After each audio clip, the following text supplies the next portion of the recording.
Carlos Alcaraz's reflection on facing Djokovic. If I think about what he's achieved.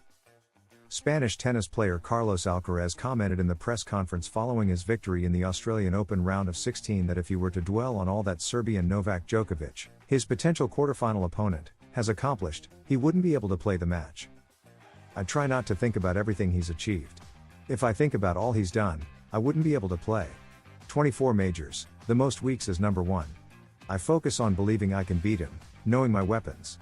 Let's play and believe, explained the Spaniard, who will arrive fresh for Tuesday's clash after his British opponent, Jack Draper, 15, retired following the second set due to hip issues.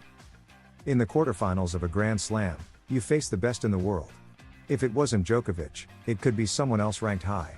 Playing against Novak won't change anything, it would only be different if it were a final. I'll prepare for the match the same way I have for others, commented Alcaraz, who will face the winner of the Djokovic, 7, versus Jiri Lehecka, 24, match, with the latter being the recent champion of the Brisbane tournament. Obviously, I'm one step closer. What I've learned in other Grand Slams is to take it day by day. Otherwise, it can feel very long. Stay present, respect every round and opponent.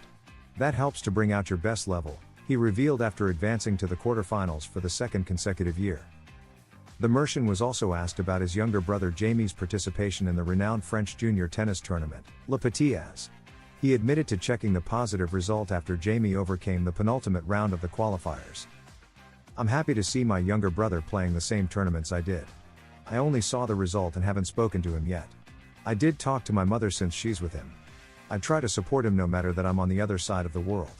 I aim to take off all the pressure others might put on him, he said. Alcaraz's gesture applauded by the Australian Open and the tennis world. Classy. Between the first and second sets, there was a 10-minute break. British player Jack Draper had to receive medical attention off-court after reporting the origin of his discomfort. It was the first warning sign that the 23-year-old world number 18 was struggling significantly.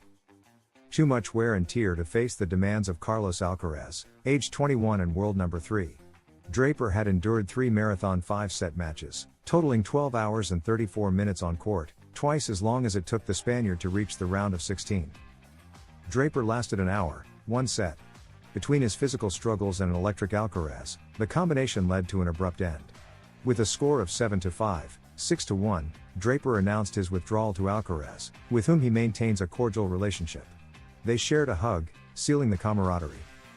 In his post-match interview, Alcaraz expressed regret that Draper had to retire.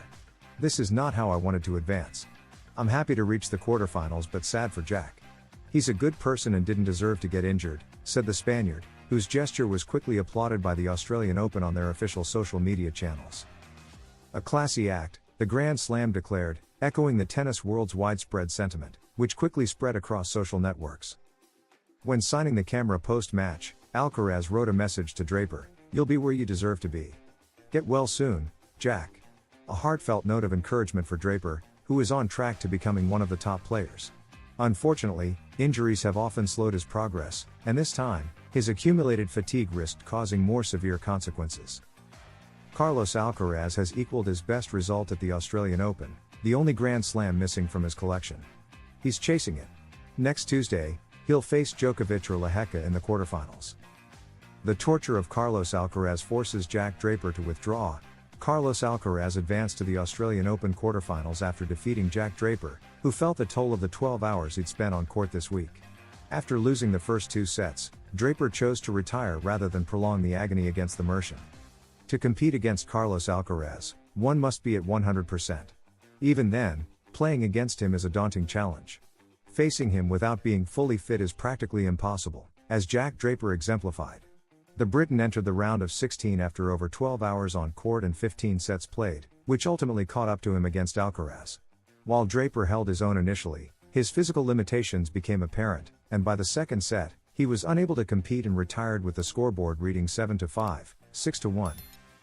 Carlos Alcaraz's form in this tournament has been promising, although the changes in his game are still settling in. The lack of high-level opponents so far makes it difficult to assess the Mercian's true state.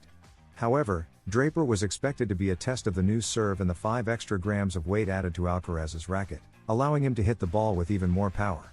For instance, Alcaraz opted to start serving, a rare move for him, which proved effective. Two key areas for improvement. The first set was a good test, showing that there is still work to be done, particularly with his forehand, which still lacks consistency. There were many unforced errors, 21, the same number as his winners. Perhaps the most significant issue was the 5 double faults compared to only 2 aces. Despite this, he managed to maintain his serve, going up 5-2. However, he failed to capitalize on the break and lost his serve while trying to close the set. A5 all-score complicated matters, forcing him to shift gears and close the set 7-5. The strain seemed to take its toll on Draper, who increasingly struggled to reach the ball. He requested a medical timeout after the set and left the court. Upon his return, the second set was entirely different. Draper managed to win just one game before retiring. It was an abrupt end to a great tournament, one he entered already struggling and without a preseason. For Carlos, this means advancing to the quarterfinals, his best result in Melbourne, where he now awaits the winner of Djokovic vs Lehecka. If you enjoyed this video, don't forget to subscribe and leave a like. Here at Tennis Zone, we're dedicated to bringing you the best content for the best audience.